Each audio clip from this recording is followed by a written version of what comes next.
What up? What up? What up? I'm I'm proud of Black you. D. That's Reggie. That's Diallo Benz, aka Pastor Bendover, aka Saint Paul. Hey, this brother got too many aliases. I get lost up in it. But yo, we here on Product of the 80s talking rap beef. We talking about all the drama going on in hip hop and the fact that for the first time in a long time, we got rap beefs that we not afraid of it becoming spilling over into the streets, which makes us more uncomfortable and more to enjoy it. So Right. let's talk about it, guys. Before we jump into the thing of it, the meat and potatoes of it. I know from all of us going through the Pac era and even being old enough to still remember what was going on with the Boogie Down Bronx and everything else and all that other stuff with they beefs and the Roxanne, all that stuff to the Jay-Z Ether, everything. Then experiencing the Pac and the East versus West. How does it feel to have a beef that we kind of feel like, yo, it's gonna be okay? Like it's not gonna be that serious. I never actually thought about it like that. Now that you touched on that, I mean, it's kind of, I guess it's refreshing if that's the right word. I guess Yeah. it's refreshing, cool that we know that nothing is gonna come of this. Ain't nobody gonna get killed. Ain't nobody gonna get shot.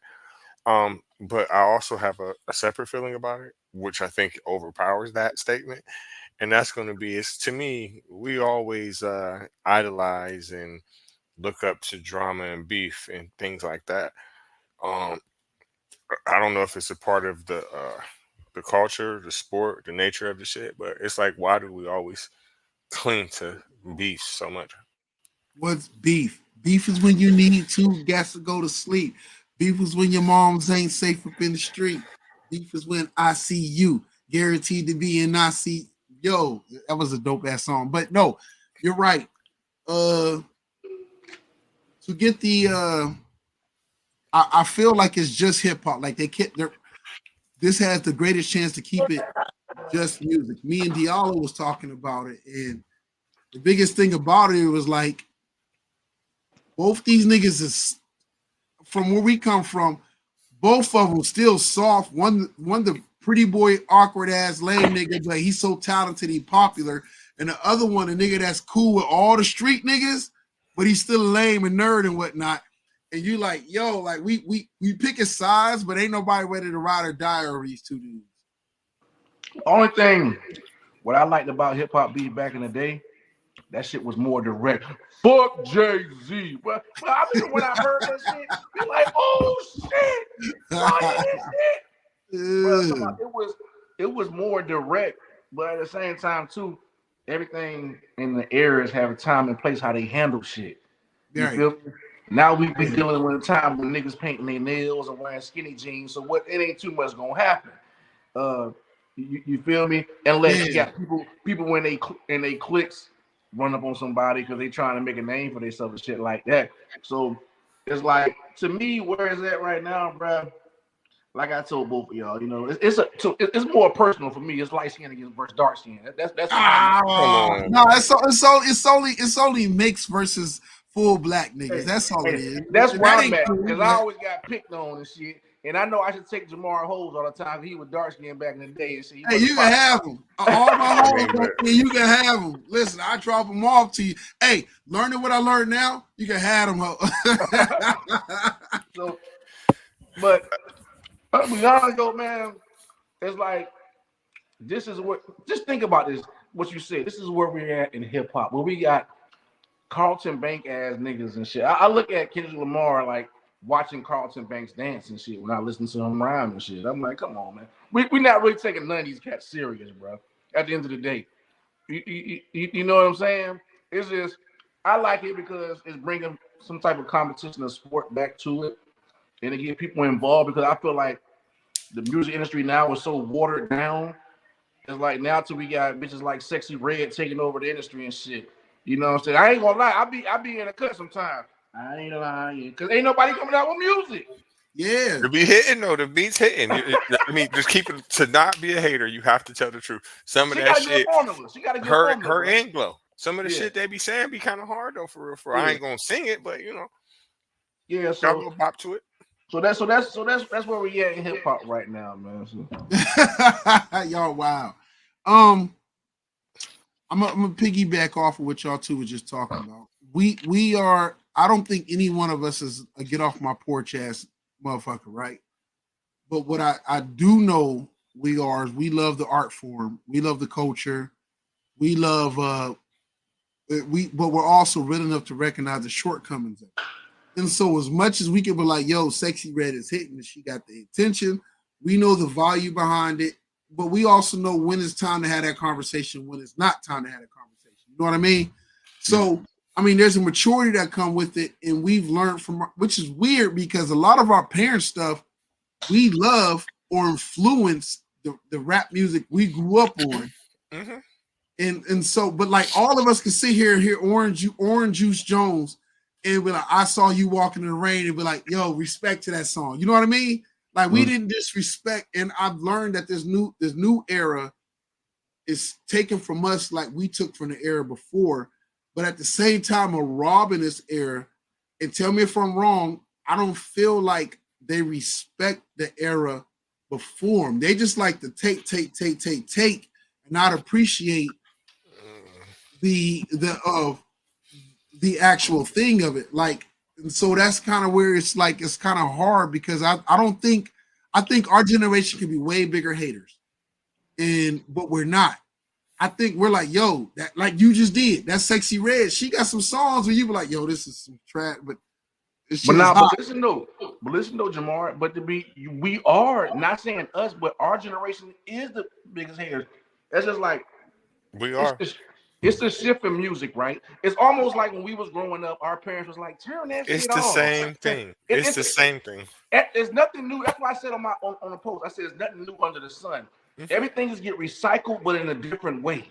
So Right. if you're not from an era, you're not going to feel what these 19, 18-year-olds are feeling because you're like, bro, what is this? So Bingo. now we get looked at like and the old heads right now and shit. You know what I'm saying? So And you so you're right.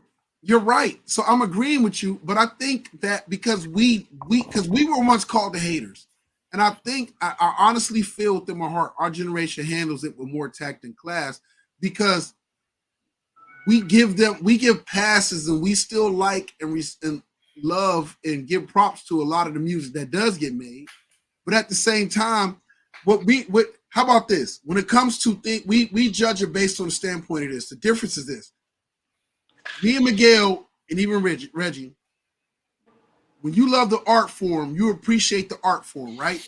So Hmm. you kind of understand whether you like KRS-One, we got respect for what the hell KRS-One did and contributed to the game, right? Me and Miguel don't got to be KRS-Ones for shit, fans of his for shit. But we can be like, yo, I don't like his music, but I know what he contributed. Respect. These young kids is like they don't give a fuck, bro. they don't give Look a though. fuck. Listen, Look though. Y'all missing something. Y'all missing something. Y'all hitting it a little bit, but y'all not going all the way into it. Y'all not. And I'm gonna tell you where we going off track. Okay, so we are the biggest haters, but you have to recognize that. Okay, so even when I do my album reviews, I be sitting there looking at it because I pay for this title app. You know what I mean? So I be looking at all this stuff that come out. And I have to really psych myself into listening to certain things that I am paying for because I realize that I don't like it. You feel me? It's not for us to like. But on the other hand, we cannot pretend like what we was listening to wasn't garbage. It was No, fucking garbage. no, you're Yin right. Yang Twins, fucking garbage. Yeah, but Motherfucking we garbage. knew they was garbage. Listen, But listen. we Okay, bro, sexy red, no, I'm sexy gonna tell red, you sexy red. our error is this. Our error is this. We accepted that certain niggas was garbage. Like ain't neither three of us is gonna be here talking about Patrick Pat was a lyricist. He's But you sweet to go me. to Project Pat hard to me. oh wait, let me tell you. But we know everything got a time and a place. We were honest about it. We could be like, yo, you got music in your whip. You bump that Project Pat, especially the second album. That shit hit hard. That Gorilla on all that everything on that album bump. So we knew it was a time and place for everything. So we never put like none of us. How about this? None of us here knew or expected, demanded, or looked at Yin Yang Twins like they were lyricists. We knew they were partying club songs. Right, but what I'm We saying knew is it everybody had a existed. place. It These existed. niggas, today's crowd, they don't give a fuck. Like they place like these certain artists because the value of it, because the respect of the art form, the lack of respect for the craft is so low because everybody treats rap today with these, even these new kids and even a little bit before them, treat the rap game like the drug game, like it's the crack sale. And so when you diminish it and when you look at the value of it, it's like they diminished it so much Listen, that you don't appreciate like lyricism. You don't appreciate when a motherfucker come up with a dope ass concept. Like you can't, these motherfuckers today would be mad when they hear Nas Rewind because they got to think. They got to actually listen to it and don't understand the craft of it. He wasn't the first nigga to do it like that. but But look, but look, like Dr. Dre, the Chronic album. I grew up thinking, listening to that shit, right? And by the way, my mom used to sit there and have us listen to that whole motherfucking album over and over and over and over. Bitches ain't shit but hoes and tricks. And then when I got a little bit older, the stuff she used to be saying, "Oh, that shit's so vulgar," blah blah blah blah blah. But back well, to my that's point, weird. I remember sitting there listening to that shit, right? And I thought, oh, that was original fucking music. I thought Dr. Dre was the most genius motherfucker in the world. He made up all them beats and made up all that shit. Every motherfucking song on there is taken from the funk, dog. But we So knew, I Miguel didn't knew know it was that taken shit. from, I Miguel didn't knew it know was that shit funk. growing up. I I knew didn't it know was that. funk. Listen, I thought "Let Me Ride." I thought that was the original. When I finally heard the original, I'm like, oh, he got that. And my mom and them was telling me that shit. But they Yeah. like, man, all y'all do But is but just this is what they but were saying. It was like, so all y'all do Reggie, is just copy from what we had. so So it's the Reggie, same But thing. because but you you're gotta right. you We gotta knew step. because we were educated. We got educated to it. Or we got schooled, or Saturday morning, or whatever case, cleaning in the house. We heard that shit or got What to you hear. think I they got did? to. What you think they did with our music? So What you what they think? did with our music, but the problem is, it's gonna sound fucked up when I say it. It was so many niggas who didn't love or appreciate music, who were just like, it was popping, it's popular, I'll play it. And they raised their kids off of what's popular, was popping, I'll play it. Compared to us, like, we got to understand that rap music came from something. We sampled from someone. We knew George Clinton was big to West Coast rap. We knew Bootsy and all them dudes. We knew the effects of it. We knew that on But the East Coast, Premier and them was sampling jazz records Yeah, and jazz. different Yeah. things like that. We understood that they were, because along the process, they was educating, like it was an education at the same time to the art form. I'm gonna say this though. I don't mind them young niggas, but listen, bro. These young niggas, bro, even in sports, you see it, bro. You think Anthony Edwards and all them think they care about motherfucking LeBron? They try and knock that nigga head off with his No, head. They ain't respecting niggas, no, bro. no, he Okay, does. bro. He Anthony does. He does. Edwards is Yes, he student in the does. game. No, He I'm does. I'm not saying him particular. I'm saying how people are coming up in age now. They don't give a fuck about that shit, bro. It's like some kids now that's rapping. Oh, I didn't even know who Tupac was and shit. Like, and Yeah. us be like, nigga, what? Is you But it's a crazy? difference. Everything you said is right, but we was taught to respect art. Miguel, when we play football, how do we learn about football? We used to have to go back and watch like the old films of Lawrence Taylor, Walter Payton, or different people like It ain't that. like that no more, bro. We had to learn to respect the game. So there's no respect when it comes to hip hop. But There's my no thing is, respect for the who game. teaching these? But who's teaching them this stuff? It's Though? our fault. It's us, bro. It's It's no our more fault. OGs no more, bro. It's Yeah. listen, bro. When we were growing up, bro. Listen, bro. I don't know how y'all grew up. When we was growing up, if a motherfucker knew you and knew you was a good kid, saw you doing something, hey, bro, you shouldn't be on this block, bro. Or what? It was always somebody in somebody's neighborhood to say something or to get something. Now, dog, these kids so crazy. We don't even want to say nothing to the motherfuckers, bro. It's like, nah, let the nigga go by. That nigga, man. I don't agree with that neither. I don't agree with that neither. But and this is why I always tell people when people say what you just said, I think that sometimes, and then I remember the '90s.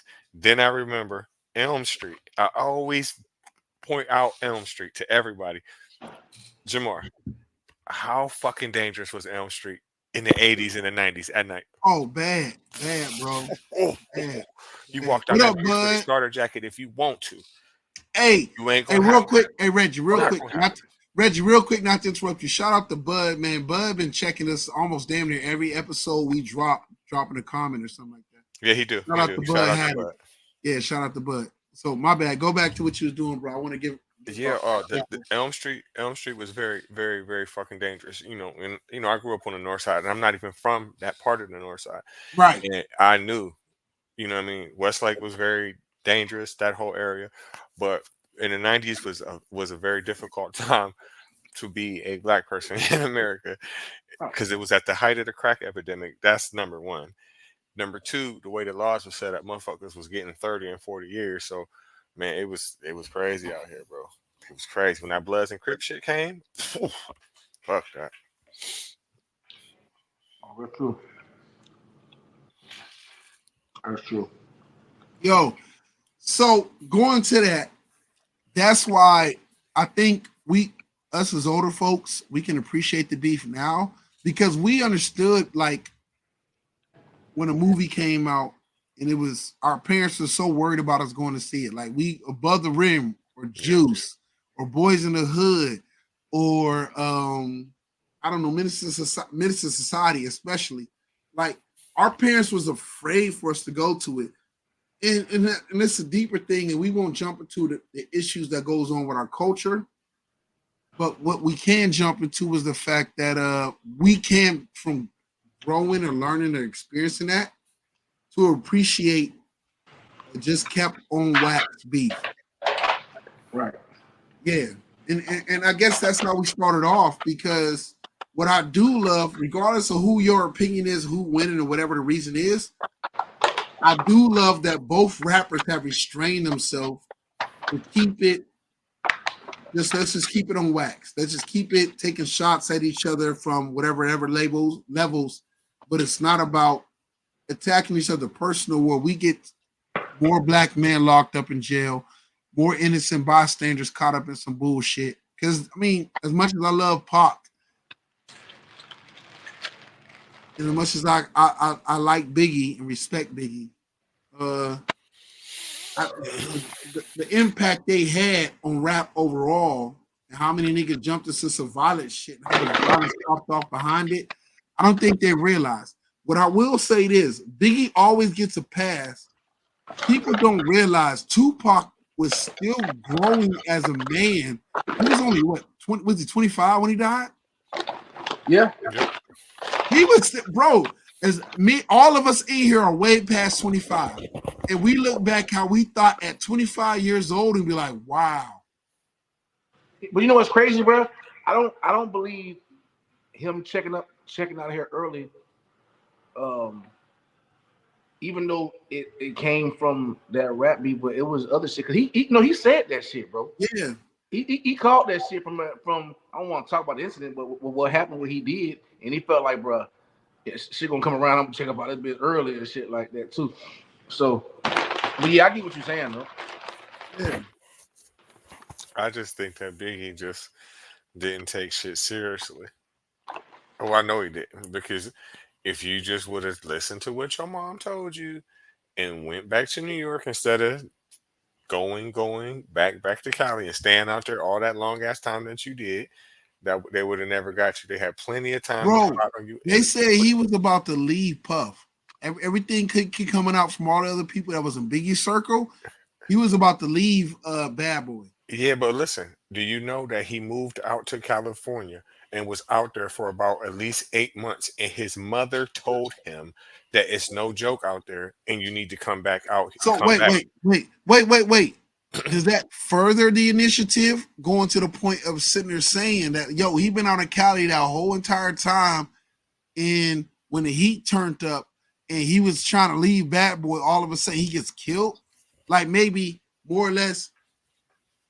I hate to be the You should conspiracy not have theorist stayed guy. out there. I hate Listen, to be a conspiracy guy, but maybe it was your own people do you worse than You the think but think about it, right? Maybe, Think but about it wouldn't have happened there for sure. For sure, it would not have happened in California. There was a it. lot of people planning on him. They even said that the Mexican gangbangers was even looking for him, and Bro, he didn't even listen, have nothing to do with Tupac getting killed. They was you just to got kill him off GP, bro. So you he gotta should have think been. you gotta think about it, bro. During that time, it was other rappers out, but it was just Biggie and Pop, bro. It was just Biggie and Pop. You know what I'm saying? So you gotta think about it from a business aspect, right? Both them niggas was worth more dead than alive. I would be, bro. You know how much money they still making off these? Dog, they to this day they still spending Biggie records and Tupac records on the radio, bro. You know how That's long true. these motherfuckers been dead, bro? That's true. So whoever got these masters, bro, is still collecting checks and royalties off these motherfuckers, bro. They all dead. With Tupac, they all dead. Crazy. His mama dead. He dead. Suge in prison. Well, was some the money going somewhere, Unless Snoop got the rights to it because he owns Death Row. bro? Maybe Somebody got it, bro. We don't know, but somebody getting getting checks, bro. because and the reason why I'm saying that is because him and Daz was getting into it for a long time. Snoop and Daz was getting into it because he promised to give Daz the masters to his albums he did with Death Row when he got possession of Death Row, and he didn't do it at first. It Mhm. took him a long time to do it, and the reason why he didn't do it is because there ain't no money coming in. They don't got no artists for real, so the only money coming in is the royalties. royalties. Yeah, the Yeah. royalties. So he didn't want to give it to him because if he give him the royalties, then he ain't getting shit. That's like I'm gonna trip you out real quick, Reggie. Now, when Drake put that Taylor Made out, he used Tupac's voice. I'm gonna trip you out how this game works. I don't know if you know. You might know. What about using that AI shit? Using that AI shit with Tupac's voice being him. Don't you know when that shit streams, all that shit got to be written down and put on ASCAP and BMI underneath names, Yeah. right? Uh-huh. And he uses Tupac's voice. Don't you know whoever is in control over Tupac's whatever the State hell is a state. his estate is getting royalties for that AI shit, bro? That shit crazy. That shit crazy, dog. Crazy. And like I say, bro, they would, and then it's like when you look how the rap game was going. I hate to say this, it's like if they wouldn't have checked up out of here, how would the rap game would have ended up turning out? Like who would have took so long to get into it? Like that shit opened up doors for a lot of motherfuckers, bro. It opened it up for Master P for sure. It opened the door wide open for Jay-Z for sure. It opened the door wide open for DMX for sure. Who else? Probably Ja Rule for sure. Who else? I don't know, but them ones for The sure. list goes on and on and on. Oh, yeah. Oh, that shit crazy, bro. What up? What's good? What's good? What's good? What up, Beeline? What's going on with you, bro? Come on, let's get into So this light skin, dark skin shit, man. I'm ready for this yo, shit. so you wait. Let's I'm glad I don't got no what you call it. I don't got no egg in either one of those baskets. I'm so glad. I can get away with talking all kind of shit about light skinned people, and I can get away with talking all kind of shit about dark skinned people. all right. So let's jump in with what the people want to hear. Let's talk about it. Uh, And what I respect about it is the fact that both of these guys are MCs in their own right. One of them has gotten so big to the point and so busy to the point that he assists help, and I'm not mad at him for assisting help. Coming from a business standpoint, I can respect Drake and what Drake got to go through and with his time and everything else and getting people to write this shit down. He's a megastar. If we all honestly admit it, he's a freaking megastar. He's one of the biggest people ever in music, right? mm-hmm.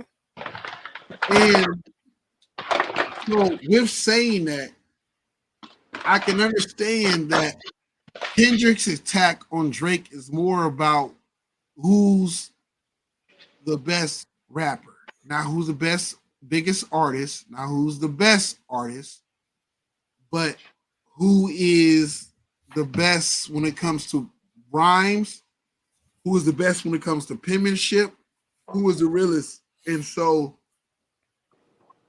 I honestly think at the end of the day, the beef is a waste of time because Drake's fighting for a different status and Kendrick is fighting for a different status. And if we was being honest and real with each other, it goes Drake is number one right now in today's culture. Kendrick is number two. J. Cole was before he apologized, was right there fighting for number two. But neither J. Cole or Kendrick had the accredited acclaim or whatever case that Drake had. Now, they're both better rap artists, but Drake is bigger than just rap. Am I wrong with that, Diallo? It's a lot of truth to it. It just depends on how you go about with what you want from an artist. You feel me? But yeah, that's true. Like you said, I said the same thing too, bro. Like to me, the battle, the rap beat, it was good for the industry, but it was a waste of time because you're dealing with two different caliber of rappers. Um, and it just doesn't make any sense to the. So that's why you got a lot of people saying, "Well, this person got more bars. Well, it sound like this because Kendrick's an old metaphorical type lyrical battle rapper. If you're a person who don't want to sit there and break down bars, you're gonna say, "Oh, that was trash." And if you're a person who want to hear more metaphors and lyrics, and Drake is coming with some type of grown man bop in the club type this, you're gonna say, "Oh, that was trash." You know what I'm saying? And so you got two different people, two different styles doing something, which I still enjoyed it because it gave us something to talk about, entertainment, something to talk about. But like you say, Black V, I said the same thing. To me, at the end of the day, the battle didn't make any sense. It would have been more better J. Cole and Kendrick because they have that was a scary battle. That would have been a scary battle. A lot of Kendrick fans would have been worried about that one because of the respect of the lyrical prowess of J. Cole versus Kendrick. But I'm gonna say this though, we can't you still can't sleep on Drake, even though he switched his style, but don't act like early Drake he wasn't doing that shit. You know what I'm saying? No, he was. Did you know? I don't know if you paid attention. Did you know that Drake on his what's the diss song he dropped? Not the Tupac one, the other one. Which one? The one before the Tupac one. The one he dissed everybody. Oh, talking about push-ups. Yeah, you know he credits two other writers on that song. I've heard of that, but I don't know what's the proof. He credits two other writers, bro. And listen, you said it best. We know Drake uses ghostwriters. So have we come so accustomed to it that we give him a pass for having ghostwriters and even admitting on it? Because if you go look up the official track listing of it, because once he made it public, he had to get them to do their writers credit. He got two other writers on the song. So it's three niggas. Wait.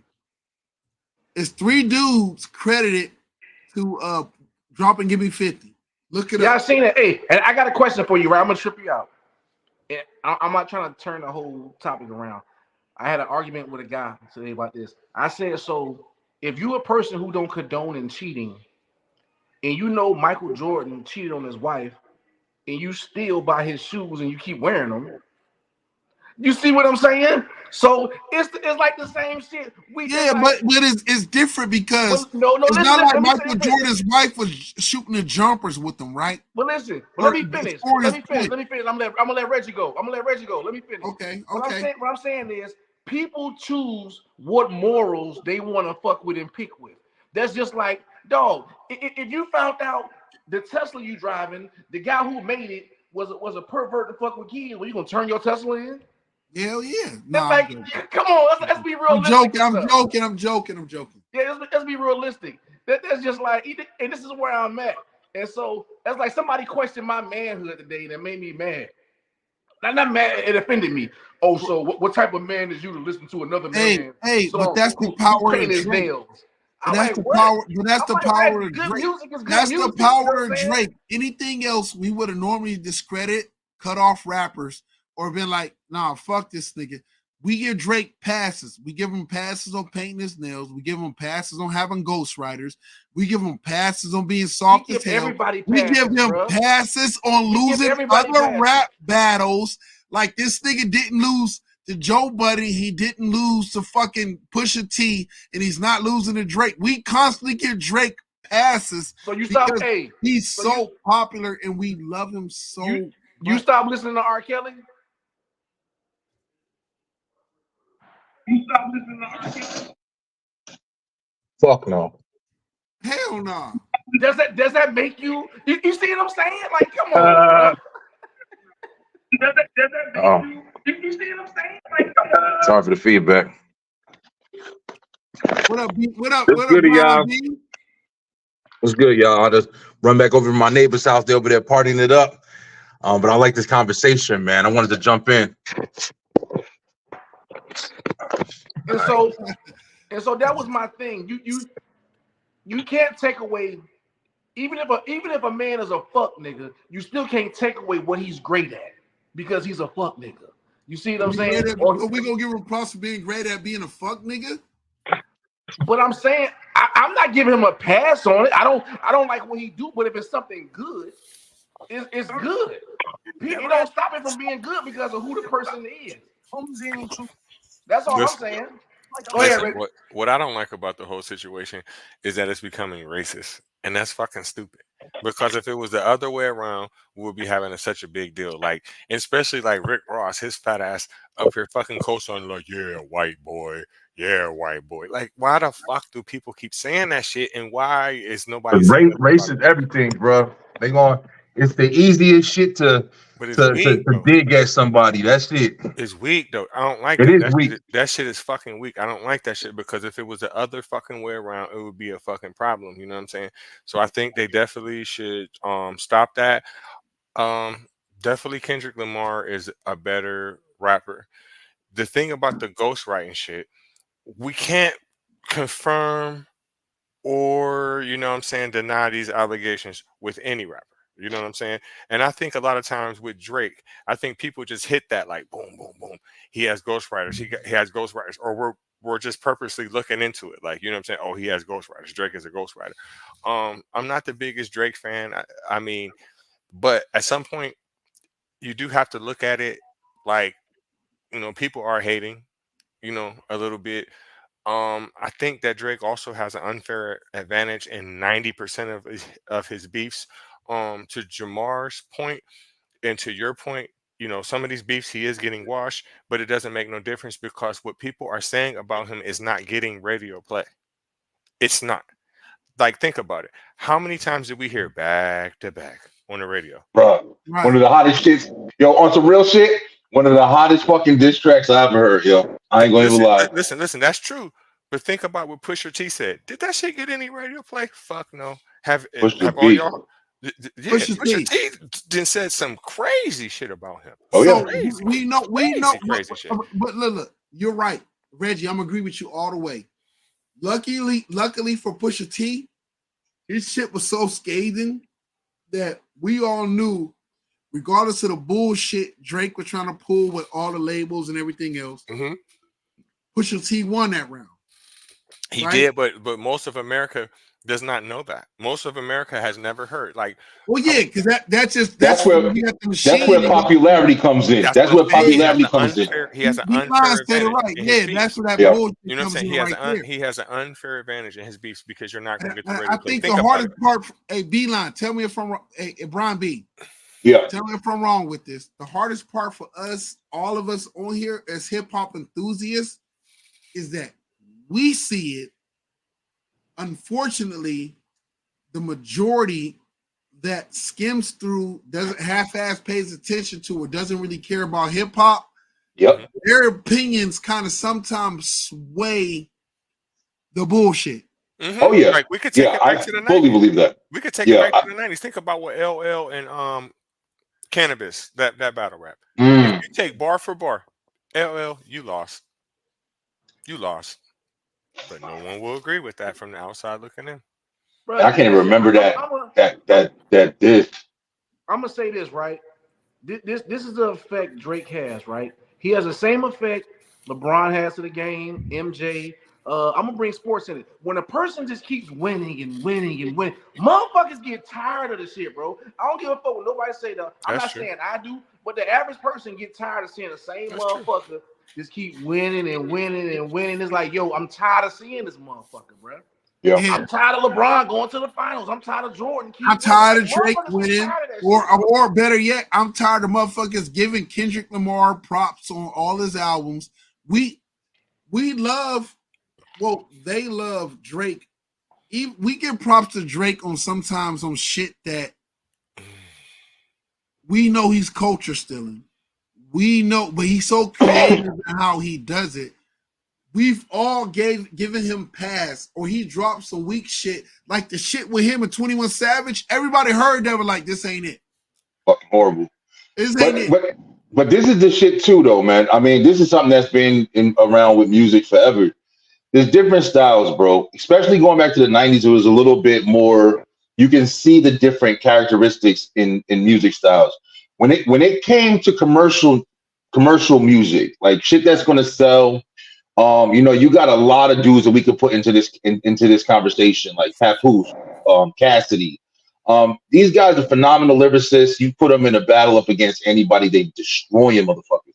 I'll even go even further to say, like, D Block and Jadakiss and shit. Like, these are dudes that we all know lyrically they're untouchable, bro. They're phenomenal. Talking about, like, ghostwriters and stuff like that. Remember when Styles P came out and was putting people on blast, like, yeah, I'm writing for people all the time and shit like that or whatever. So it's like, people have known this, but if you can't be a commercial person in the industry, you're not going to get the same amount of attention. I don't give a fuck if you're the greatest person in the planet. It's just how it is. And Drake has mastered corny nigga, whatever you want to call it. Drake always been a corny nigga, yo. Yeah, so it's like he mastered it. But listen, I say that shit also because, like I said, who the fuck would have thought that Drake would be one of the hottest dudes out? He can spit. He can spit. If people writing for him, it could be some shit. You know what I'm saying? Paul Mooney was writing for fucking Richard Pryor. Shit is weird, man. You know what I'm saying? But he still delivered it. He still held it. I don't know. It's weird. We like my man said, you can't really debate that unless you know the facts. But at the end of the day, Drake is hot. His shit is dope. And when it do come to getting that motherfuckers with some battle shit, he opens the door and he definitely brings attention. He's a draw. So that's another big thing. I thought what he did best was he took the Jay-Z formula and mastered it. I remember how Jay-Z would latch on to the up and coming rappers that was coming up and they had the energy and momentum. He would jump on remixes to all their shit. He did it with Juvenile, did it with Jeezy, did it with Ross and Rihanna and so forth and so on. Did he too? Rihanna is his artist. I don't know if you're aware of that. No. Rihanna was signed before Jay-Z got the Bad Boy. Not Bad Boy, but Def Jam, yeah. Yeah, Rihanna was signed before Jay-Z got there. What I'm saying is that, like, he's a maximizer. These guys are geniuses in the business of learning to maximize on what we have and what they have in front of them and capitalize off of it. And I'm not hating that. Drake maximizes off of other people's talent, other people's momentums, jumps in, and these artists are so happy because they're like, yo, Drake gives me the attention, not realizing like, yo, you were already Audi 5000. And yes, Drake took you to a higher level because he jumped on, but they don't realize that he joyrided your success to help keep him relevant. That's why Drake gets ghostwriters and everything else, so he can stay relevant as the culture shifts and everything else, so he can stay in the game. It's dope. It's believe that's some industry shit. Oh yeah, for sure. You said that shit perfectly. That's definitely how it is. If you producing, they're gonna want you to keep producing. That's another part of it. It's a lot of under behind the scenes shit or whatever. And that's why, for a long time, especially with hip hop, man, I think me and you were talking about this, Jay, but especially with hip hop, it's been so hard to like really find true lyricists out here, even motherfuckers who was playing the commercial role, and you listening to people like the Baby, and you Yeah, hear him with his shit. His shit is commercial as fuck. And I'm not knocking him, but it's not my style at all. But I'm right. saying when you hear him sit down and he be on the freestyle shit, yo, he go in. He We go go in. in, It bro. ain't it We ain't always amazing, but it's how dope. You know what I mean? do we feel as people who love hip hop for lyrics and we watch this, and I know all of us can relate to it. We watch Fabulous make the switch. Bruh, Fab one of the nastiest in the game. I said that shit for years. Diallo, you remember that? And we I mean, all yeah, I knew, mean, of course, if you want to make money, yeah. So You gotta switch. and we gave You're him his right. grace. We gave him his grace because we understood the business of it, right? But we all knew, like, yo, Fab could spit. We all knew it. Now, the person who surprised me the opposite end was Joe Budden before he retired. Mm. Always was like, Pump It Up never made me feel like he was a lyricist. Yeah, And he then was when I heard him sleeping. with He when was I heard him sleeping with hard. Slaughterhouse, and I was like, oh my God. When I heard him with Slaughterhouse, I was like, whoa, this brother can spit. He been He could spit, can, bro. yeah, he can spit. Alora, Who, what up, sis? who, who that right there? Who Hey that? Where guys, you been at? hi. But yeah, Jamar. In 2004, she attracted the attention of Evan Rogers, an American record producer. He helped Fenty record a demo that led to an audition with rapper Jay-Z, who at the time headed the Def Jam recording label, and he soon signed the bubbling Oh, so vocal. then I was wrong. Okay, then I was wrong. Jay-Z did sign her. That's where he got all his money from. all of his money, nigga. Yeah, yeah. I was like, I don't know if you know that because, like you said, I mean, I don't agree with you saying he didn't sell that many, but he would have never sold that many records to make the kind of money he got right now. No way. Who, Oh no, Jay-Z? Yes, that's not off his record sales. It's off Off his off of Rihanna? that's where he got most of his money from. Yes. Damn. That's damn. a first Well, that's a first hearing for me. instead, that's why he let Tierra Marie go because he knew he can make more money off of Rihanna. Hmm. Yeah, Tierra Marie wasn't it, man. I didn't know that. Think about it. Right Mhm. now, Drake done sold way more than Jay-Z, and he does not have Hey. half the money he has. Yo, Yeah, this all if we're Jay-Z being honest, also, dived in different ventures as well though. I mean, it's also about how you play your business. I mean, Jay-Z True. went in different ventures. Also, Jay-Z was signed to his. He also got a third because he was signed to himself as well. From hey, the hey beginning. Brian, hey Brian Beeline, read that for us, brother. The comment popped up. Ashanti Alicia Keys, who was more beautiful, Right now, hard choice, bro. Ashanti right now. Yeah, Ashanti right now. I never been an Alicia Keys fan really. Like as far as looks, I'm not gonna lie. Back in But the day, Ashanti fine. I think back in the day, They Alicia both Keys beautiful. definitely had her, and Alicia Keys was definitely built better back in the day. But I don't know Ashanti. Like, she fucking immortal. I swear, the older she Yeah, get, the finer she get. Bro, let me yeah. tell you something, yo. I've told this Pregnant. story on my show a million fucking times. I remember my father used to manage hip hop artists and stuff like that, and R&B artists back in Shout the out day, to ever since your I was little, yo. pops. You shout out his name, man. Let's give him his props. Let's give him his Jeffrey props. Snell, yeah, Jeff Snell. I got one of my episodes of my entertainment show. He came on talking about my whole family hair. Shit, I didn't even know.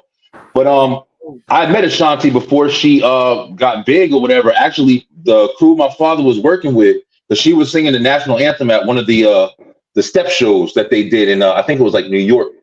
And she sang the national anthem. That was the first time we saw her and her moms, and they were talking to my father and his crew about managing them and shit. But she definitely went a different way. Luckily for her, and found great success. But yeah, I remember seeing her. And it's just like she ain't. I don't know. Ever since I saw her, then I didn't find her that attractive and shit. It was mad fucking. I was like 8 years old too. I didn't really know too much. But Shanti never really did shit for me after that. Like I never really saw her in that way. I don't know why. No, I respect that. Yallo.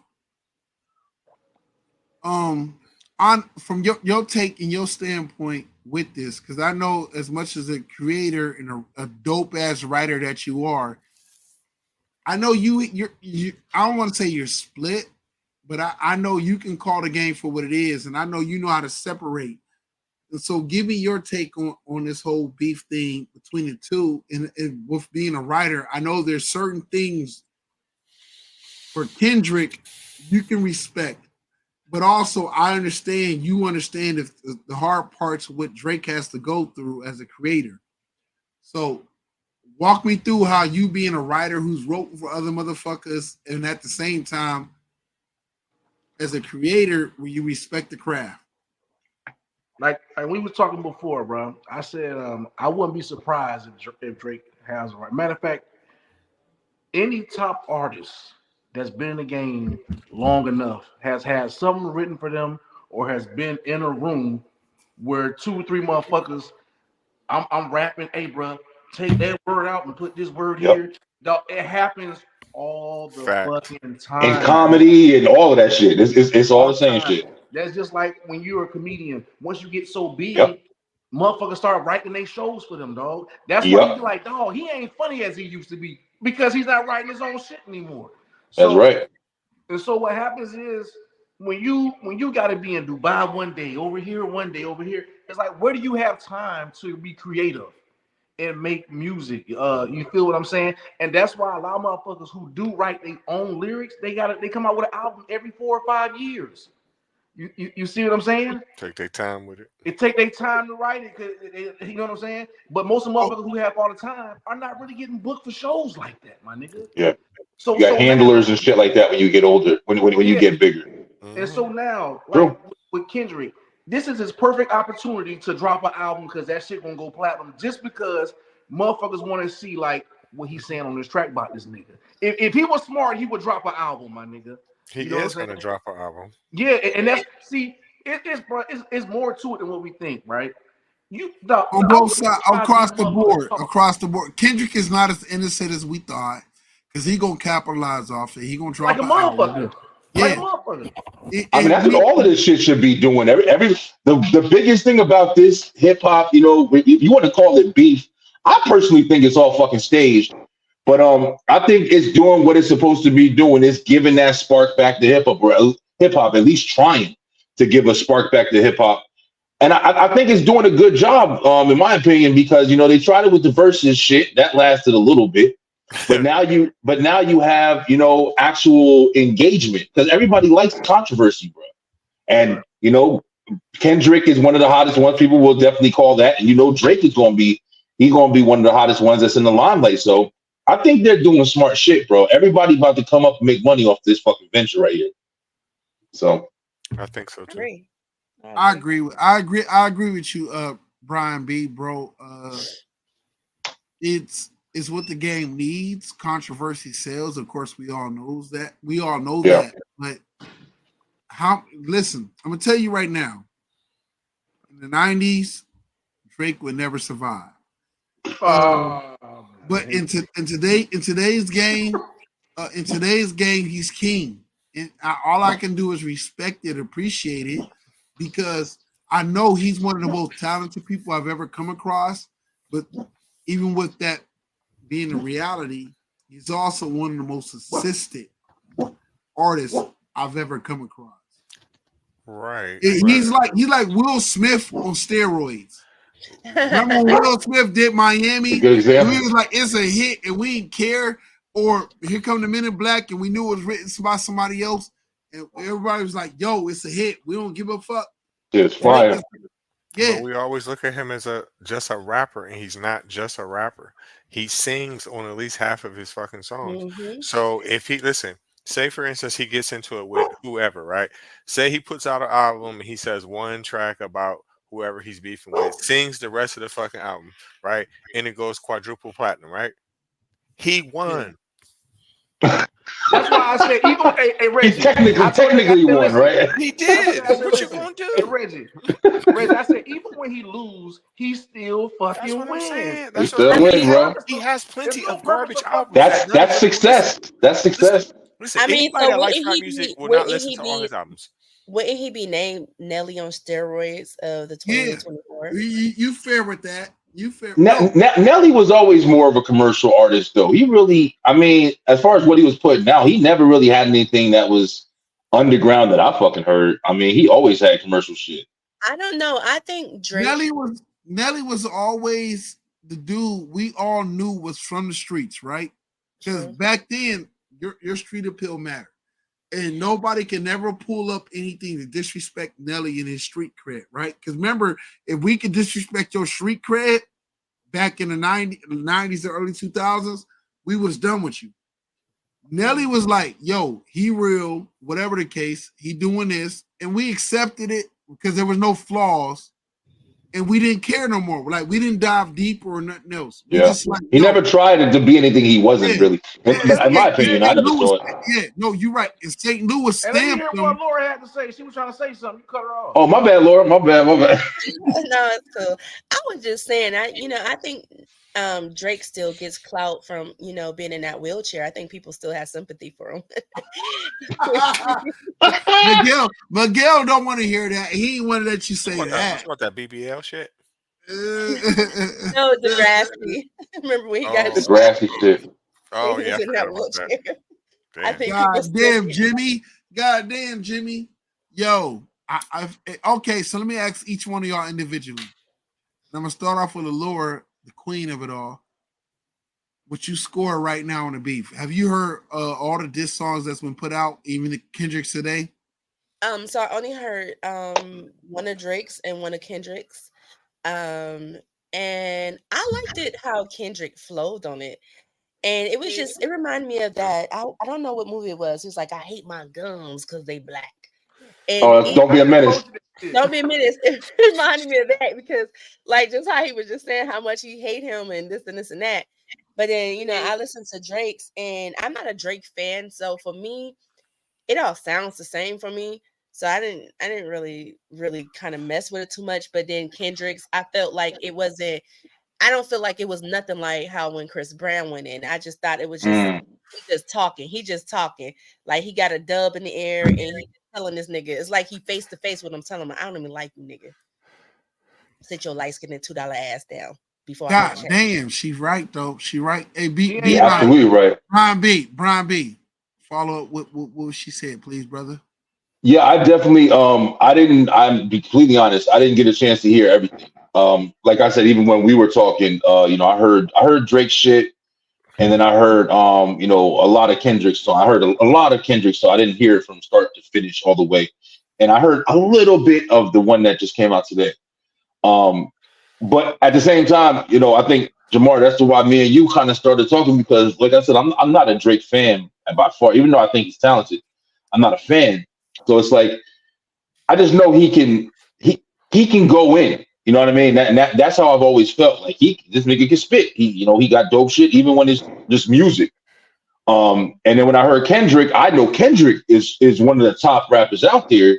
But to me, when I heard Kendrick shit, just like Laura just said, it wasn't as, I don't know, witty as I mean, I guess it was like more thought provoking than like witty, just straight like, metaphorical and lyrical, where it's just like, listen, he's making you think of shit.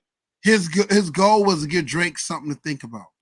Yeah, he did. He might have did that, but he also kind of gave me something to say. Well, I don't know if I'm feeling it too hard. No. I honestly think here's the difference between the two, and y'all can tell me if I'm wrong.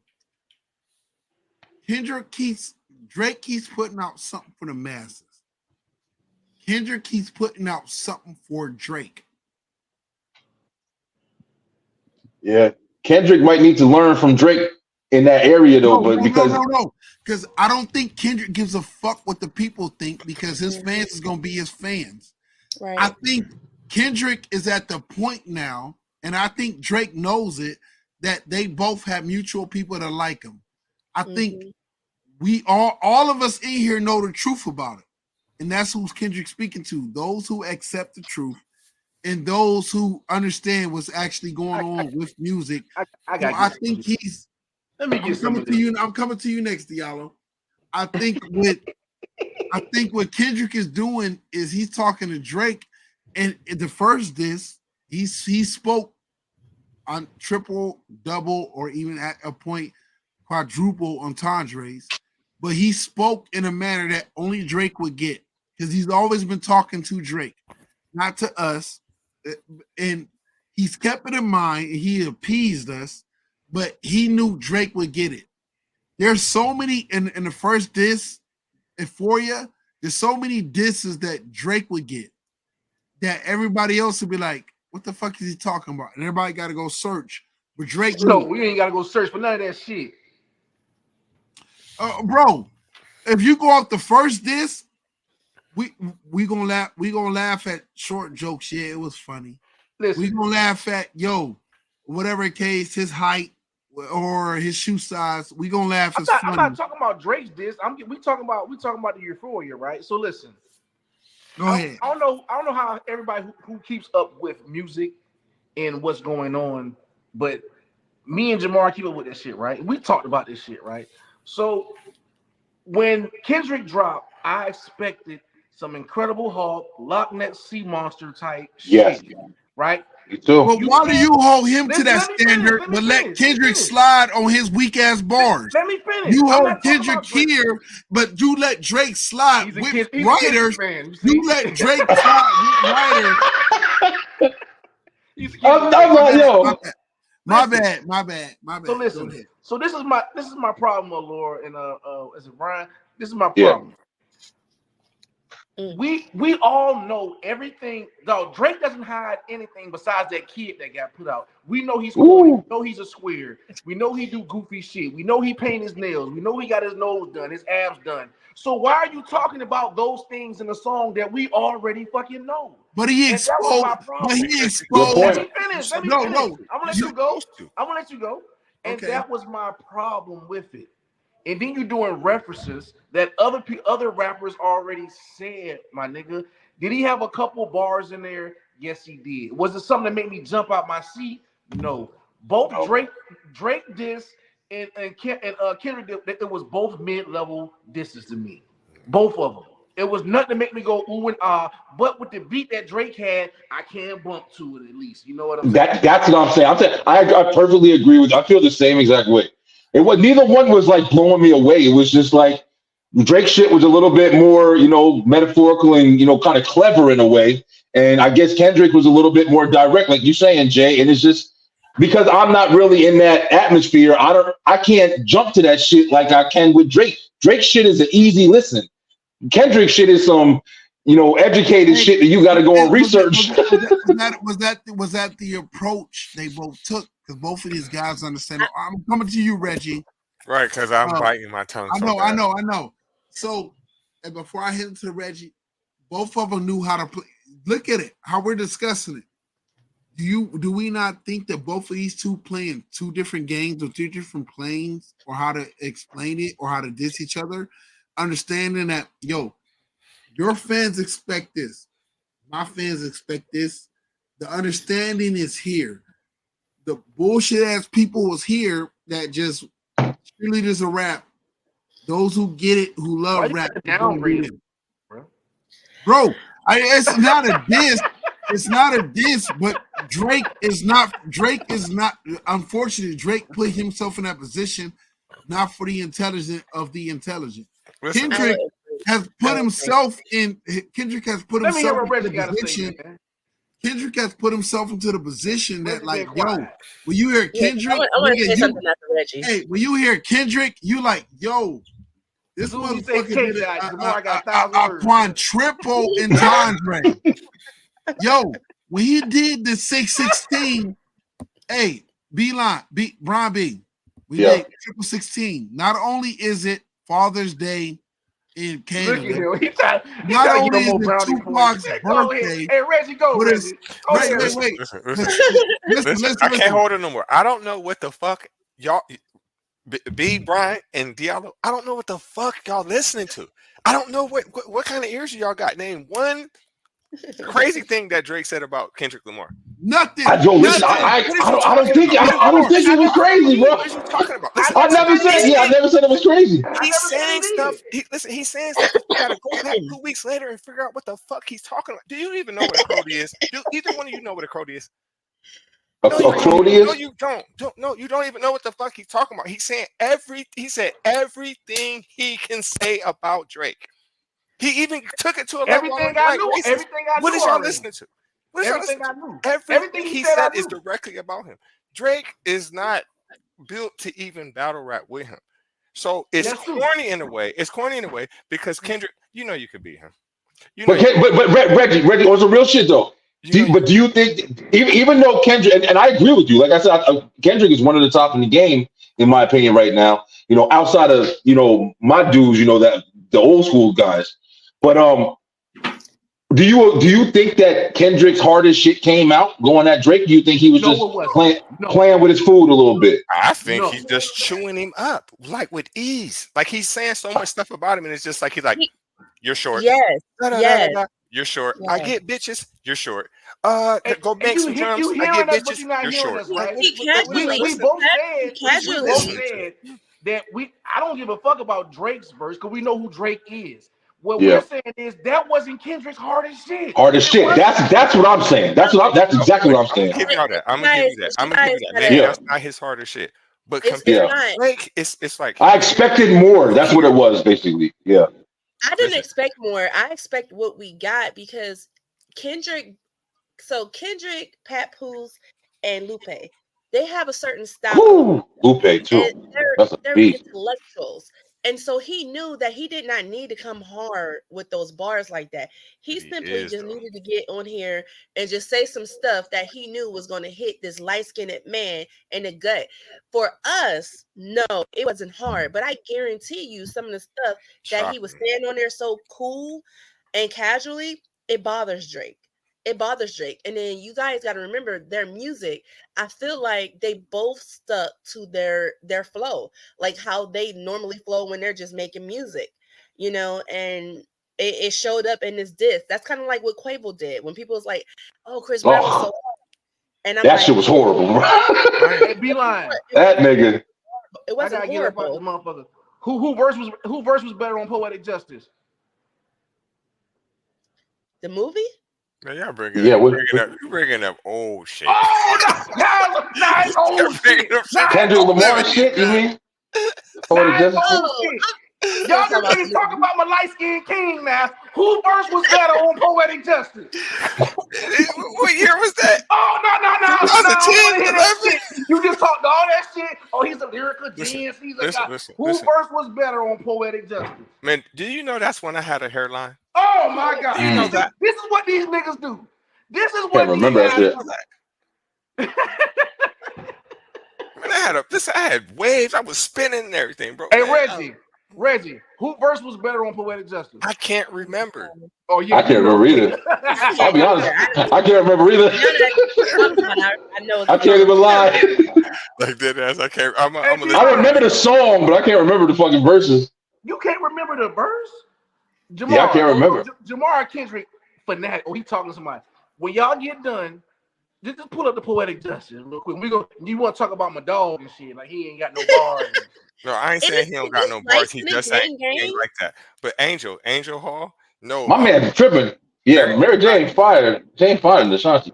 I don't think she is. I think she, aged and got to her a little bit, and I think Ashanti is, still looking about 31. Yeah, I agree. I don't know. I agree. But Mary's still fine though. Mary fine too, though. Yeah, no doubt. Gorgeous. Yeah, Mary's another one I never got into. My babies back in the day was Maya. Maya was my baby, bro. I love Maya. Well, she still look good. What? Yeah, she still look good. Yeah. Still look good. She look real good. Real good. But at the end of the day, though, Reggie, but this was a lopsided fight. Only thing I care about is one thing I'm gonna say about Drake. He don't never back down from no battle, no matter who it is. Whether he win or lose, he gonna show up to the fight. You know what I'm saying? That's a fact. And that's one thing I can respect. You know what I'm saying? So that's just where I'm at with it. That's why I give him credit too, man. He be on the sideline waiting like a game of double dutch to hurry up and jump in. As soon as he hears somebody say my name, did they say Drake, say my name 3 times, bitch, and watch me show up? That's just how Drake is. He be ready for the smoke. Yeah, and a lot of it, I mean, I don't know what the real root of this problem is, and that's what I want to know. I want to know what really because started Drake be fucking niggas bitches, bro. He fuck everybody bitches, bro. I'm trying to tell you what it is, bro. Oh, the Weeknd, right? He got beef with the Weeknd because he fucked the Weeknd bitch, bro. Party Next Door, his homeboy in his camp, he fucked his bitch. When Wayne was in jail, he fucked his. Bro, listen, that's his biggest problem, bro. Messing with other people's women, bro. That's what just from this. Hey, Miguel, bro, I don't want to see you get assassinated, bro. Don't be talking that shit. I know what you talking, and you right, but don't do it, bro. They Well, niggas gonna kill you over that. well, I don't know. I don't know. Since I got older, I think about shit a little bit different. I used to be really trying to do that shit when I was younger too, but now my mind is Nah, different. man, I be like, listen, bro. I don't want to fuck with no female that I Nah, know me, for me and sure Miguel fuck with, might be, me and Miguel might that be fuck with tough somebody different, bro. else. You know what I'm saying? We not crashing Yeah. out over no pussy. I'm Especially, not especially crashing not out one of over my no friends. pussy. But Miguel, even if I'm not like friends with you, and I know that y'all in a relationship and y'all are having sex, I'm not crashing over no I'm not pussy. trying to get involved with that. You know what Too I'm much saying? drama. Too much drama. I mean, yeah, too much drama, too much STDs. Bitch, don't put your mouth on me and all that Too shit. Like, much bullshit. Yeah. I don't. That's But do like you the quick guys way. do you guys think that a lot of his beef comes because a lot of people don't view him as fully black? I No, think No, no, the race, I don't think no, so. Yeah, I don't think the race no. got much to do with it. I hear a lot when these rappers they talk about him being white, like Rick Ross. Rick Ross all over the internet calling him white boy. He trying to Because And do that's what relevant. Drake. Because he's That's what mad Trying to do now. Drake. relevant. He's mad That's now. what Drake struggles with. Not what most mixed people do. That's what Drake struggles with. But how you know Is And that's the what Drake's Drake? fact, also really light skinned from Canada, and he was on a Nickelodeon show, so he got a yeah, lot. But It's an easy diss. It's an easy Allure, diss. I don't think Allure that people don't like him because he's mixed. Because you got to realize, think about Aston Martin music. Think about how old that song is. Him and Rick Ross done made millions upon millions together, That one I and remember. more songs than we can think. So but he's never everybody had a. knows he struggles with being black. Hence why Rick Ross calls him BBL Jersey and everything else. No, but And there's so many he's just attacks. saying that because he's mad now, and Yeah, I don't like that because I know, but that's weak. all of them have been around him to know he struggles with being mixed, and But what that's why about Gunna though? everybody uses against and him. that's why I was asking because it seems like every time when the disc come up, that's what they attack. And I'm like, is he not really? I don't know because I think sometimes the rap game is associated with darker skinned men, and then with Drake being a lighter skinned man, he's.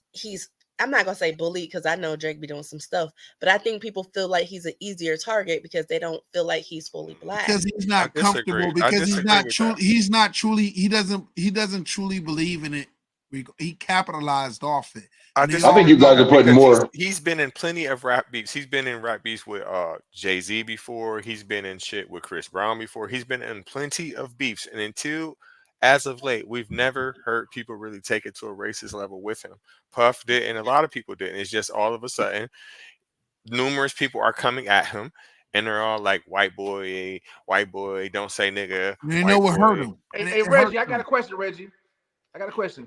Do you Mhm. think all these are planned beefs just to keep him relevant every year after year? It's like, bro, I'm telling you, I think it's orchestrated, yo. I think it's orchestrated. it's I've just too always much, thought that bro, shit. for one man. I For get one you. Yeah, man, come I on, get man. I you. thought it was always. I don't know because if it was me and I'm in the rap game and I'm somebody like Kendrick Lamar and he's getting into other beefs with other people, I'm not saying nothing to him because it's gonna look like how it looks to me. To me, it Mm-hmm. looks like there's a lot of jealousy involved. That's what it Mm-hmm. looks like to me. Exactly. That's what So I've I been saying. wouldn't do it. I don't kick people when they getting jumped. You know what I'm saying? I Mm-hmm. don't pull the Kevin Garnett. Oh, we made LeBron leave. We? Right, What right, about you, right. motherfucker? So I don't think like that. Mm-hmm. Yeah, that's how it I comes off. Right. get that. I mean, I don't feel bad for Drake. I mean, I think it's Me good. neither. I don't I feel think bad it's for good him for his career. either. Hey, Drake is fine. Motherfucker, rich as hell. He can go live in a mountain somewhere like Kanye West and be fine for the rest of his life. Right. Thanks. Laura, Yeah, where you been at? healing. We ain't see you in a while. Yeah, I'm on a healing journey. Good, good. Oh, Glad that's to hear good. it. Hey, Jamar, yo, I got to dip out. I like the conversation. I wanted to jump in here and show some love. But it was really good meeting you, Reggie. It was really good meeting my man. I didn't see his name. I think his name's Diablo. Yeah, Diallo. Diablo bands. Diallo Vance. It was really good meeting you guys. I'm actually going to be kind of touching this subject too this Sunday on Live in the Line. I host that on my channel. If you guys want to, tune in as well. We're gonna be talking a little bit about this stuff. But yo, it's been great. I don't know if Jamar's still there, but thank you guys for watching and yo, see y'all later, man. It's See. nice seeing you, B. All right. So Reg, it my main man. seemed like everybody trying to dip out. I did have a couple album reviews that I got a chance to check out. Because I got that title app. I got a chance to listen to that Mozzie Children. That just came out. Actually, it's probably been out since mid March, but I'm just now catching up. I've been a little bit under the weather. Um, I'm glad I actually listened to it because I really have never been a fan of Mozzie. I've never really been a fan of new school West Coast Bay Area music, but I'm glad I listened to it because he really is lyrical. He really is lyrical. I think that with me, the reason why I haven't really enjoyed it so much, that genre, is because the beats are kind of boring. It kind of like doesn't catch me. It doesn't catch me. But he got a lot of good songs on there. If I have one knock on the album, he doesn't have any famous features on it. He has a lot of features, but they're mostly Bay Area rappers. But overall, I'm gonna have to give it 3.5 mics. I'm glad I got a chance to listen to it. I listened to the Lil Kiki album for all the down south Houston fans. I only probably heard half of it. Most of what I heard is, typical Swisher House music. You got Paul Wall, Bun B, that whole Houston, North Side, South Side shit they got going on. So it's mostly that. I don't want to grade it right now because I haven't got a chance to listen to all of it, but I heard half of the songs. So Well, far, you so good. said Bun B and Paul Wall, so I'm gonna have to listen because they're my two favorite down south rappers. Right. R.I.P. It got all the motherfuckers on there. The only person I really didn't see that got featured on it, I didn't see Chameleonaire. But pretty much everybody else from that screwed up click era, they're all on the album. So I'm gonna go ahead and I'll give it a 3 for now, only because I listened to half, but it's pretty good. Do Chameleonaire rap still? I don't think so. I think he got some kind of businesses and shit going on. I see him He's sometimes. he's big in tech industry. Okay, I about to say I see him a lot of times at like NBA games. When they show the celebrities Mhm. in the front row and shit like that. I see him a lot doing that, but I don't really see him making too much music. I used to be so in love with that guy. Oh my goodness. I thought he was the hottest thing ever. Did y'all ever see the interview he did about Michael Jordan and how Michael Jordan disrespected him? No, Um Mm-mm. yeah, he talked about how someone introduced him to Michael Jordan and Michael Jordan was like, I don't who the heck is this? I don't want to talk to this person. And the person, I think he said it was Russell Simmons. If I'm not mistaken, Russell Simmons introduced him and Russell was like, yo, this is Chameleonaire, he a rapper and he be doing all type of stuff. And he said from that day on he had lost all respect for Michael Jordan. And I that's remember kind of that. You remember that, Reggie? Mm-mm. When that's what Commander pushed was him to talking start about his his interaction with Michael Jordan, and Michael Jordan played him to the left. That's fucked up. I bet you I can find it and pull it up. Yeah, Oh, pull it I up hope if you you can. find that because that interview was so crazy. I mean, he said the way he described how Michael Jordan was, when it came from him, and I heard that Michael was that way in real life, it was so crazy because he said he was like, "Dang, why is this black man treating me like this?" It was crazy. Yeah, I don't like when people are arrogant and they think they're better than somebody else. I'm not saying I've ever met them. I haven't, but Hmm. I don't like all that. But also, sometimes some of these people, well, not some of them. Every person is human. Or everybody has feelings and things like that. You may have caught Michael Jordan on a bad day. I'm pretty sure that everyone's pretty much jocking him, running up to him, asking him for autographs, shoes, and shit like that. So you may have caught him on a bad day. So I don't want to go ahead and I don't want to condemn Jordan. So you never know. Oh yeah. Well, we got everybody paying attention. I know a lot of y'all be asking me about this Michael Jordan story, right? Everybody like sees me always talking crazy about Michael Jordan. Let me explain to you. I saw Michael Jordan. I met Michael Jordan at this Michael Jordan party. It was at his party. And I never, I know it's some rumors that I asked him for an autograph and he said no, or like, that's a lie. I saw Michael Jordan. I'm at a party and I don't ask nobody for nothing. I never do. I don't like it when people overly do it to me. I had saw Michael Jordan taking pictures with girls. He was like, and I ain't mad at it. He's taking pictures with people, you know what I'm saying? And he's taking pictures and and every now and then taking pictures, you know what I'm saying? But then later on, you know what I'm saying? I seen him and it was like, oh, there go Mike. And he was standing over there. He was with some of the Boston Celtics. He was with Spike Lee. I don't know, some other people. And I was just like, man, this is just that one moment where I'm gonna say, you know what I'm saying? I'm gonna go say, I'm gonna ask Mike for a picture. And then I said, I went over there, hey fellas, nobody was talking, they was just chilling, whatever, right? And I was just like, You cut it off. No, my bad, my bad. It's right here. to say no. So I wasn't mad if he said no, but the way he said it, he said, oh, hell nah, man, I ain't taking no pictures with no niggas. And he said it like that. And I was like, I kind of got stunned for a second because I was like, wait a second, I don't think he heard. I turned back and my boys were just looking at me like, damn. You know what I'm saying? So I kind of thought that he didn't hear what I said. And I was like, keep in mind, I had just came from a Reggie Bush event. Everybody knows about the Michael Jordan jersey, right? Me and Reggie Bush was doing this event, right? And he was auctioning off these jerseys. So I had to keep on raising my hand and bidding for these jerseys, right? And it was a Michael Jordan jersey, an Allen Iverson autograph, the Shaq, a Vince Carter. There was a whole bunch of jerseys, right? And I kept raising my hand. It was like 1,000. I raised my hand. They said 2,000, and some dude raised his hand. And they said 3,000. I raised my hand. They said 4,000. We kept going back and forth. And then I finally went over to him at 7,000 and was like, hey, man, stop raising your hand, man. You don't want them jerseys. And he was like, I said, man, how about we stop and then we both split the jerseys at 7,000 and we split the money. And he was like, all right, cool. So we didn't raise our hands no more. And then they said, sold to Chameleonaire and that guy right there for $7,000. So the guy tells me that he wasn't even tripping. He didn't even want to get the jerseys.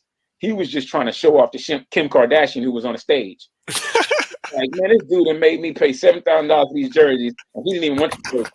You know what I'm saying? So anyways, whatever, right? I'm telling Michael, I just bid $7,000 for a Michael Jordan jersey. You know what I'm saying? Like, and then he goes, you know what? I'll tell you what. You pay $15,000 right now for a jersey from me, and I'll take a picture with you. And keep in mind, Michael Jordan's real tall. He's looking down on me, and I'm looking up at him like, man, I've never been so heated in my life, man. My heart just started racing. Pull off on his food. And I thought about all the times when I used to pause the little video game or the basketball game and draw the picture of this dude dunking. I thought about all the times when I seen the Sparks come baseline and just dunk on them fools. I thought about the time when Allen Iverson crossed them over, and I was like, what? Jordan, how you let Allen Iverson cross you over? Like, big Michael Jordan fan. And it's just the way he did it. And then who was it? Paul Pierce. So one of them was like, yo, hey man, chill out. That's Chameleonaire, man. He was like, I don't give up. And he cursed. He said, I don't give up, nigga. And I was like, and then you know what I did? I just sat there for a second. I just sat there and looked at him. And then I turned to Spike Lee and I said, you know what? I appreciate it, bro. That's all good. And I shook Spike Lee's hand. And they all had that look like, man, that's just how Mike is. You know what I'm saying? I shook everybody's hand and then I walked off. And then Ray Allen was over there. And Ray Allen was like, hey, man, he took a picture with me. I guess they was kind of do it because they kind of felt kind of like a certain way or something. I took a picture with Paul Pierce and everything, but it wasn't really even that big a deal. I expected him to say no. It's just the way he said it. It was the most rudest. I'm probably not even repeating it as mean as he said it. So after that, I was like, wow, man, this dude must really he must feel a certain way inside where he just treat people like that. And keep in mind. God damn. What you thinking, Laura? What you thinking, Laura? Not feeling some type of way inside. I knew it was one of them. I thought it was Spike Lee. I mixed them up.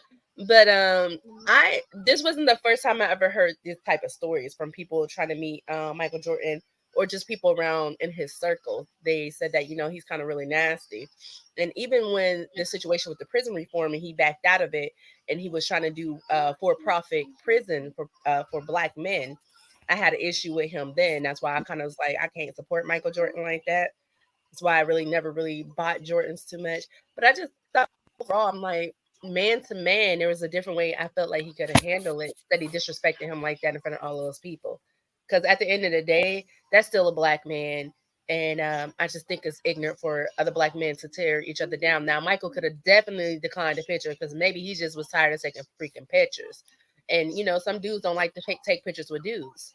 But there's a way that you just say no. Reggie? Yeah, I mean, that's crazy. I mean, I've never heard that story. I didn't know that he was like that. If I was Chameleonaire, I probably would have acted wild. Well, probably would have cussed him out like, nigga, fuck you. Who the fuck you think you talking to like that? That's what I would have did.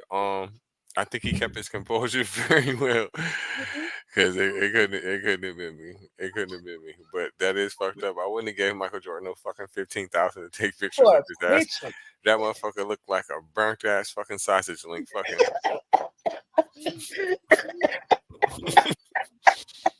wearing them big ass fucking Burlington Coat Factory jeans all the time. Fucking. Right. Ah, but fact, but fact, Michael but Jordan like fact. that face of he's still salty. His wife took him for half. Like Yeah. he still got that Yellow face. ass fucking eyes. Nigga God look like the damn big star Juanita. That spellers. motherfucker look mad like he hate the name Juanita. That motherfucker look like he is dehydrated. Yellow ass eyes. Truly. Lord. Yeah, that was so discouraging when I heard that story because I respect Chameleon because I've always heard positive things about him, especially him giving back to the neighborhood, trying to help the youth, making sure, schools have computers and stuff like that. I have so much respect for artists who make it out and they're still humble and they're still trying to give back and be the change. And the fact that he still is, making like he's still a success story. He left rap alone Yeah, and he's so big in the tech world and such a major. He's actually a major player in it. Shout out to Chameleonaire, man. He's giving yeah. back to his community and building. And Alora, um, before we jump to end this, Uh-huh. I want to first and foremost welcome you back. Like Thank God, you. your presence is so missed. Such a shining gem in the game. Shout out to Brian Beeline. Yo, his voice, his opinion was respected, appreciated. Shout out to Diallo Band. To my co-host Reggie. I mean, you ought to know what he brings to the game, but he's a dope individual and a dope Thank you. person. But Alora, you were missed. Thank you. Shout out Yeah. to Laura. Shout out to Alora. Yeah. Alora D. Um, please shout out what you've been doing, what you've been working on with your trial tribulations or where you at now. Um, well, I'm still on this healing journey. Unfortunately, I'm still on bed rest. Went to the doctors today. Still on bed rest. Um, Thankful I don't have to have any more surgeries. So I'm happy Amen. about that. Amen. But just slowly getting back into this, trying to revamp the Lauren Hour network and getting back into the podcasting scene and getting healthy. I've been watching you guys soar. I'm so proud of you guys. Thank you. We've been growing. It's weird. It's the organic grow and it's been building. But you got to let me and Reggie jump on it. Laura D hour. Let me and Reggie jump on your podcast. Heck shit. You know I'm Yes. down to talk shit no matter what. Yeah, no Yes. matter It what. gotta happen. It's been a while. It's been a while. It has been a while. I appreciate you, Queen. You are one of the originals, and I call you Queen because unofficially, but officially, you have been a member of the QWOP movement and been supportive and pushing those sisters when they was doing that. And then I watched you blossom. You was doing it before, and I watched you show love and blow up. So I'm thankful for you because you are a young, amazing black woman who is shows strength, courage, tenacity, and the ability to grow and develop and continue to build. So I'm thankful for you. Thankful to be enabled to have access to you and just enjoying the moment. Like you're real, you're amazing. Me and Reggie just been like, yo, we'll get to that point, but you're there. And we thank you for being there. We appreciate you. Thank you. Appreciate I'm only as good as my circle. I have amazing people, amazing talent surrounding me. So I learn from you guys too. I'm still trying to get there. The queens with attitude, learn from them. CL, learn from them. Brian Beeline, him. I'm still absorbing information and learning to be a better podcaster and a CEO. So, I appreciate all of you guys because And she a businesswoman. Hey, she's a businesswoman. She's Frank. No, I'm joking. But no. Do you I'm proud of you because you're like an amazing woman. Not only on top of that, amazing businesswoman, entrepreneur. You're a mom and a wife at the same time. So you juggle many hats. And you do it well. thank you. I appreciate the roses, guys. I appreciate all of you guys. I'm so thankful for you guys. Thank you. You're I Yo, needed welcome. to my, Me hear too. that. I really did. hey, just look. Just don't treat us like Michael Jordan treated Chameleonaire when he made It's not in me. Not in me. Ooh-wee. Ooh-wee. Oh wait, oh, but I Just wanna yo, keep uh that photo, I wanna Reggie. send it. I want Just to keep send a that shout one. out. If you see my shirt, I want to send a shout out to Trailer Made. You can look them up on Instagram, all social media outlets. Trailer Made 360. I think I talked about them before. My big brother and big sister, Angie and Kev Trailer. Saturday, May 25th at the Jewish Community Center. They're having a party. Shades of pink. You can wear any kind of shades of pink if you want. It's $30 in advance, 40 at the door, 50 VIP. I'm pretty sure that VIP covers drinks. Not sure because I don't drink, but it's going to be between 7 and 12. Come on out. I've went to a couple of their events. They're always real nice. They're always real classy. Everyone always dresses nice. I've never seen nobody argue, fight, anything like that. It's at the Jewish Community Center. They don't play that shit up there. But if you get a chance, check them out. It's the 25th again. Shout out to Trailer Mate. shout out to Taylor Made. That sounds Taylor like a Made. Yeah, bro, you sound like you recorded it. I should have recorded I it just and I just saved made it that for up. every episode. Yo, first and foremost, shout out to my sister Laura D. Shout out to her podcast team. Shout out to my brother from another mother, my brother who has helped me grow as a podcaster in so many ways, improved it, pushed it, motivated, encouraged, shaped, and shifted it. Shout out to Reggie. Hey, Uh, shout out to you. without this brother, I'd be still struggling trying to find my way. So I appreciate this, brother, in so many ways. Laura, you help and push and motivate me in so many other ways. Also, I thank everybody for listening. I thank everybody for taking in. Shout out to the Yellow Bands. Shout out to Brian Beeline. Am I missing somebody, Laura? I don't think so. I think that's all who was Okay. on here. Yo, shout out to CL. Shout out to Annie. God bless everybody for tuning in. God bless y'all and good night. Good night. Thank you. When I click on it, end it.